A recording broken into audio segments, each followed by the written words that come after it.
On Monday, Rwanda reopened a border crossing with Uganda that was closed 3 years ago. It was closed when Kigali accused Kampala of harassing its nationals and supporting dissidents bent on removing the government in Kigali. In turn, the government of President Yoweri Museveni accused Rwanda of conducting illegal espionage in Uganda, which suffered a huge drop in exports with the border closure.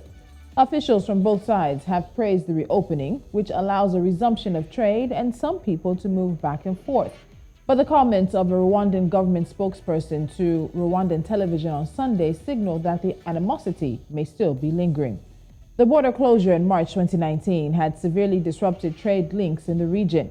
For its external trade, Rwanda primarily relies on a transport corridor that runs from the Indian Ocean ports of Mombasa through Kenya and Uganda. The same road also funnels goods through Rwanda to Burundi and the Eastern Democratic Republic of Congo. Rwanda and Uganda have long harbored mutual suspicions and hostilities, partly stemming from historic ties between both countries' politics and security. Both are members of the regional trade bloc of the East African Community, alongside Tanzania, Kenya, Burundi, and South Sudan. Our focus today is Rwanda and Uganda border trade restarts. This is Business Edge. I'm Tolulope Adeleru-Balogun.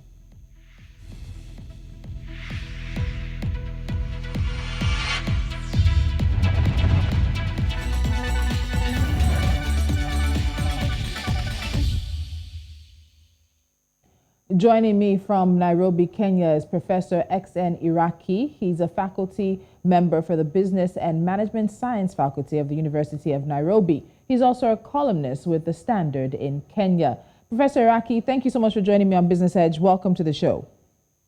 Thank you very much.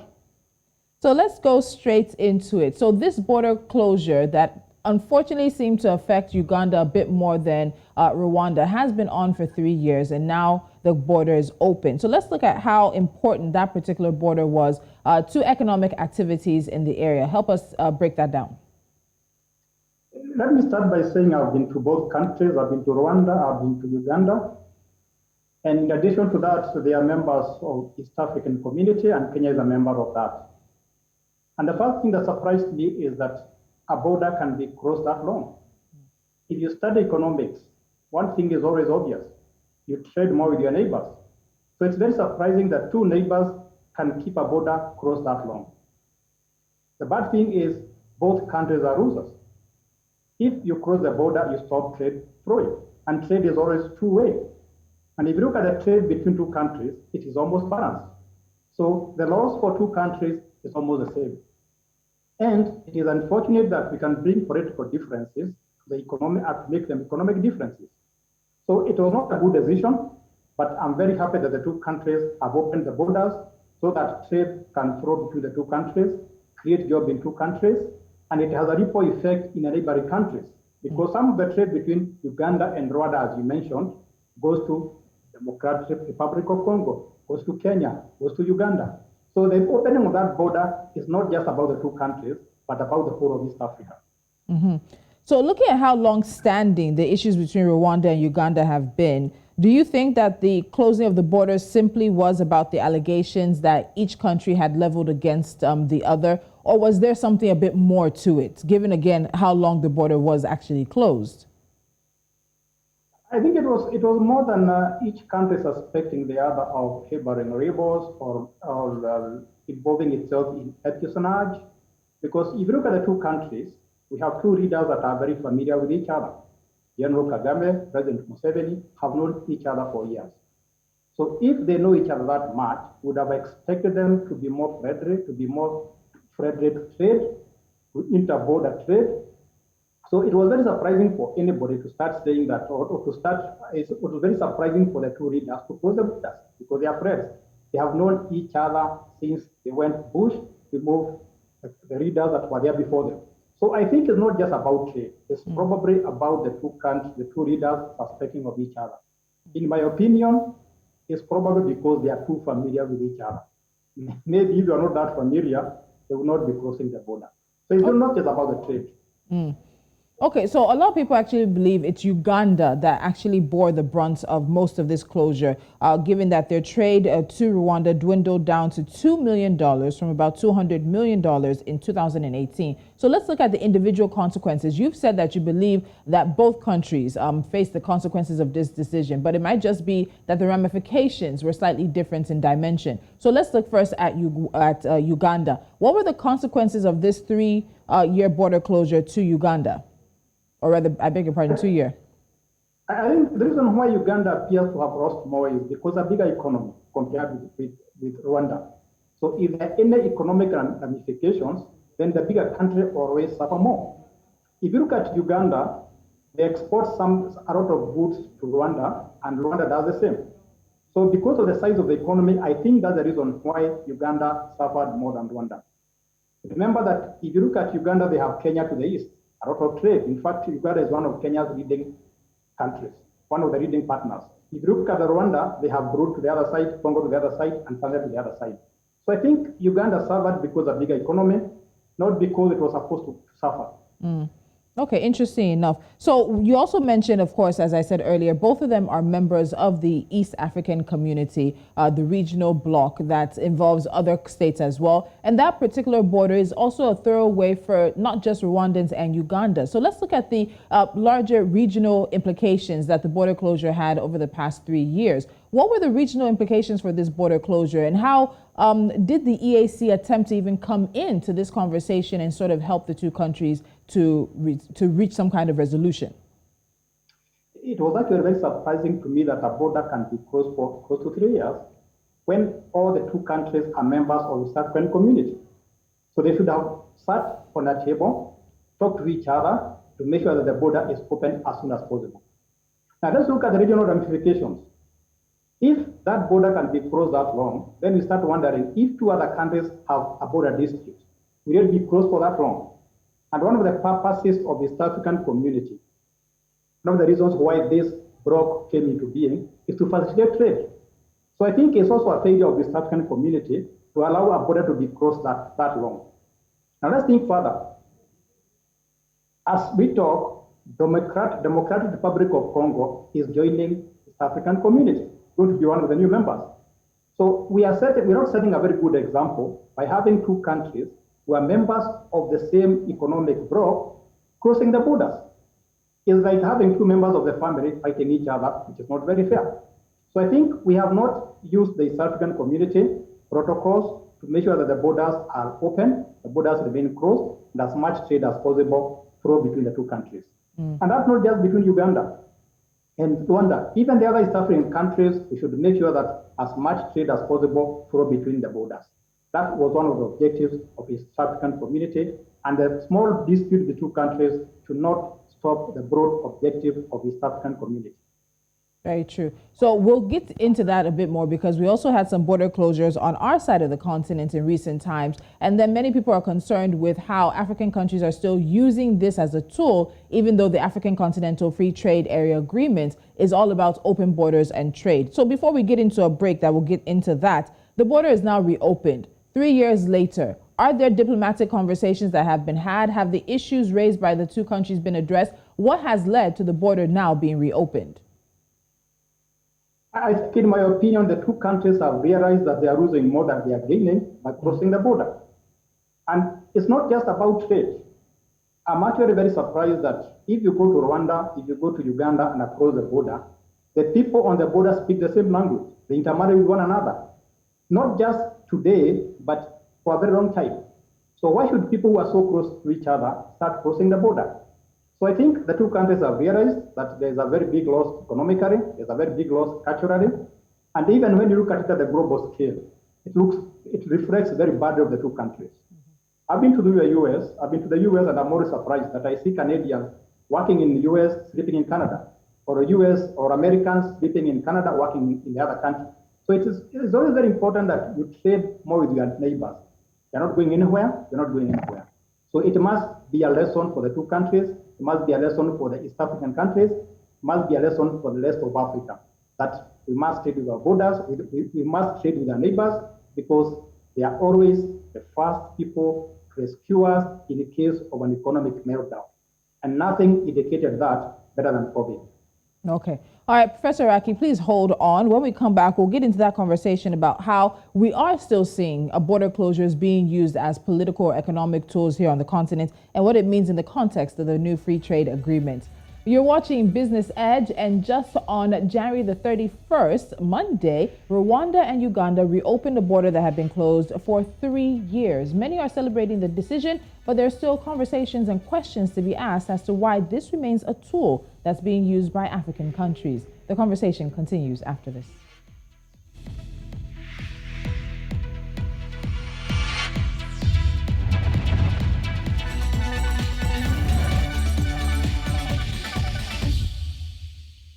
And still with me on Business Edge today is Professor X N Iraki, member of faculty of Business and Management Sciences at the University of Nairobi. We're looking at the reopening of the border between Rwanda and Uganda after 3 years. Now, Prof, let me ask, this issue of using border closures as sort of a diplomatic negotiating tool. In 2019, we saw Nigeria also close its borders with Benin and stop movement of goods between the two countries, citing illegal smuggling of rice and fuel and things like that. Now, many analysts believe that the closure didn't achieve much. At the end of the day, it led to a rise in food inflation for Nigeria, made things very difficult on both ends, particularly. But are there not other ways to solve diplomatic rows aside from shutting down borders? Is that still a tool in the 21st century of negotiation and diplomatic conversation between countries? It's a very, in my opinion, a very crude tool to use to solve diplomatic problems or trade problems. I think if you look at African communities, whether you talk of Nigeria, whether you talk of Uganda or Kenya, communities always used to trade with each other, even before colonialism came, even before countries came into existence. We always used to trade with one another. So it's very strange that in the 21st century, we can be using border closures or crossing of borders as a tool to solve our political problems. It reflects very badly of Africa. And it's even more annoying when you cross the borders, when at the same time we are signing Africa Free Trade Area protocols. So it's not the best solution to our problems.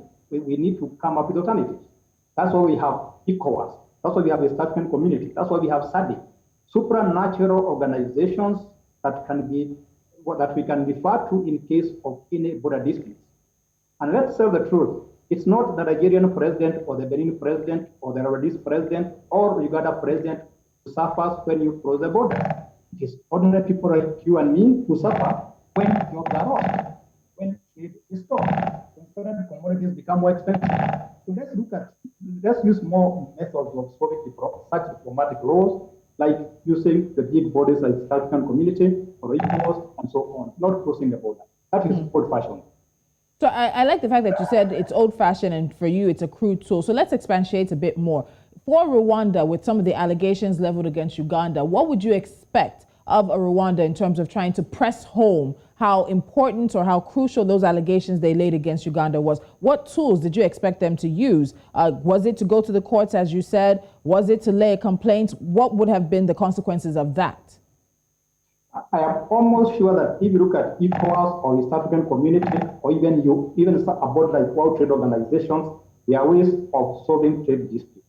So if they cannot solve between the two presidents sitting and talking to each other, or including the East African Community, we have World Trade Organization, we have United Nations, we have other bodies that are mandated in resolving such border disputes, not just crossing the border. So I believe there are protocols, there are methods, there are tested methods that we can use to resolve such border disputes, not crossing the border.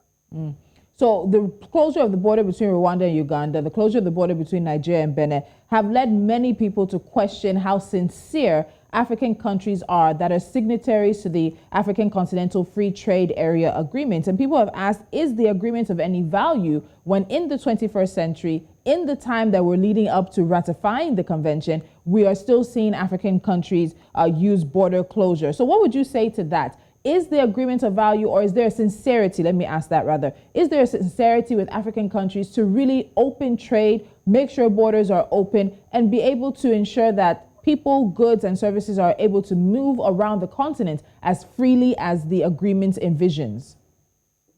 I would question that sincerity because the two countries, Uganda and Rwanda, were not at war. Benin and Nigeria were not at war. So what was the basis of crossing the borders?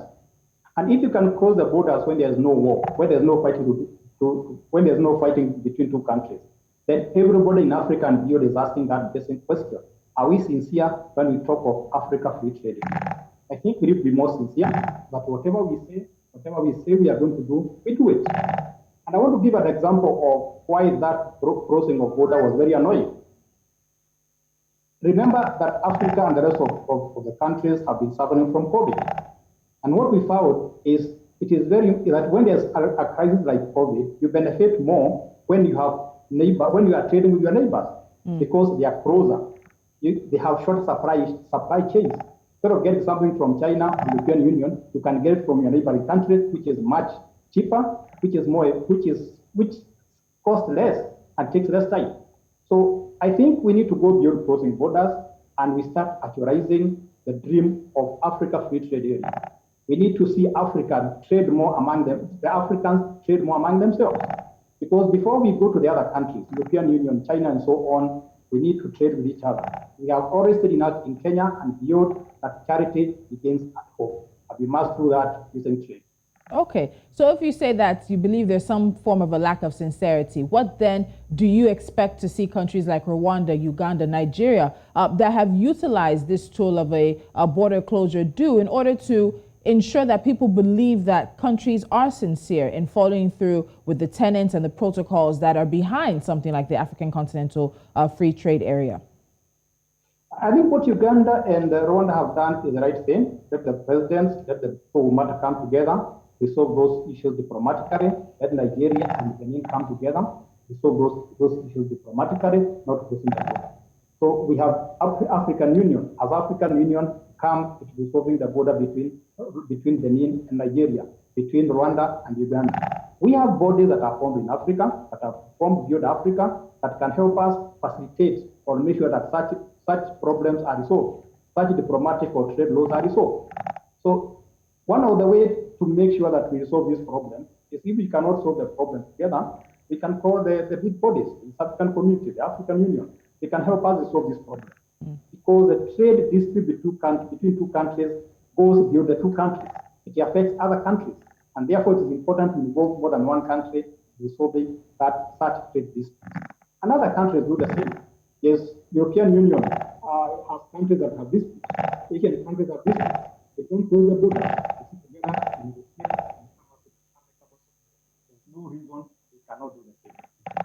All right, so as we wrap up, let's look at this. We're trying to come out of a COVID era because COVID is still very much with us. So it's much more important for countries to be careful of every dollar spent and every dollar lost. So we're seeing that Rwanda's economy is expected to rebound in 2022 and fiscal consolidation will take its deficit to about 7.2%. Uganda needs to also have a good year in order to reach its target of a 6.0% budget deficit. What can we expect of these two countries, or what should these two countries do to make sure that they forestall any other type of breakdown in relations moving forward? I don't think either one of them right now can afford to close the border again for another 6 months, given the precarious nature of most of the economic situations we find here on the continent. My observation is that the two countries have learned their lesson. They have seen what they have lost by having such border closure for 3 years. What they need to do now is open the border and then encourage more trade between the two countries. Oh, okay. Looks like technical difficulty there.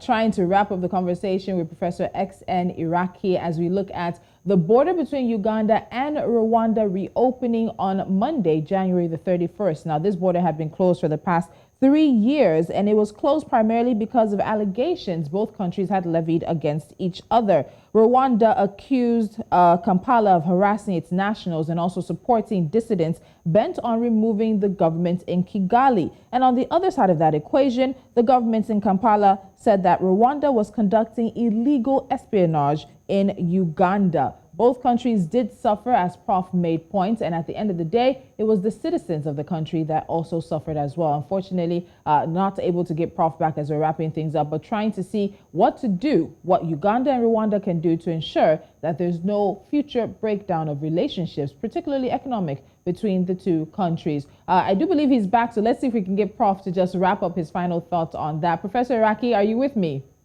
Yes, I can hear you. I don't know why I went off. Oh, fantastic. All right, so I want you to wrap up that last point in terms of how the two countries can make sure that they forestall any future breakdown of economic and diplomatic relations. Negotiation is the way to go nowadays. Crossing the borders is not the right thing to solve any dispute. Even if you have a problem between you and your husband, between neighbors, sit down and talk. And you notice that the moment you open the borders, there are more jobs. The citizens see the benefits of more trade. The readers see the benefit of more trade. So let's sit, let's negotiate, not just between Uganda and Tanzania, but between all the neighboring countries. And we do that within the framework of the East African Community, ECOWAS, African Union, World Trade Organization, because African countries need to recover from the ravages of COVID-19. We cannot be suffering from COVID-19, then we have self-inflicted problems like border pollution. All right, Professor X N Iraki, thank you so much joining me from Nairobi, Kenya. We look forward to speaking to you again. Thank you, and have a good afternoon or good morning in Victoria Island. It is still the same morning, to you. This afternoon this side. Yes, the same to you. Thank you. And that's the conversation we have on Business Edge today. When we come back, we'll give you a few stories we're keeping our eyes on.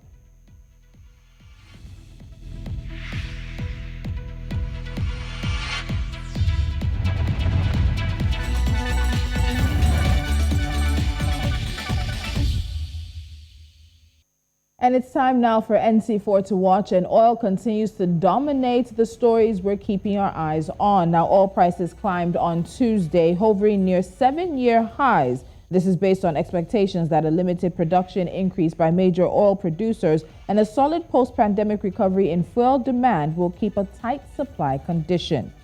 The Democratic Republic of Congo's President Felix Tshisekedi has launched the construction of the country's first deep water port, a $1.2 billion project that has drawn criticism for being built on the edge of a protected wetland. Banana Port, to be built by Dubai's port giant DP World, will border Congo's Mangrove Marine Park, a nature reserve that contains a variety of vulnerable and endangered plant and animal species. The Central Bank of Egypt is projected to leave its overnight interest rate steady at a meeting on Thursday, despite signals the U.S. Federal Reserve will soon begin raising interest rates on the dollar. And finally, Airtel Africa joined the FTSE 100 index on Monday. The Financial Times Stock Exchange 100 index is a share index of the 100 companies listed on the London Stock Exchange with, in principle, the highest market capitalization. To be included in the index, the company must meet a number of requirements set out by the FTSE Group. And that's Business Edge for you today. Don't forget to follow us on social media. We are at News Central TV. Download our mobile app and, of course, go to our website to do that with more information. Subscribe to YouTube and take us with you wherever you go. I'm Tolulope Adeleru-Balogun. Have a pleasant day.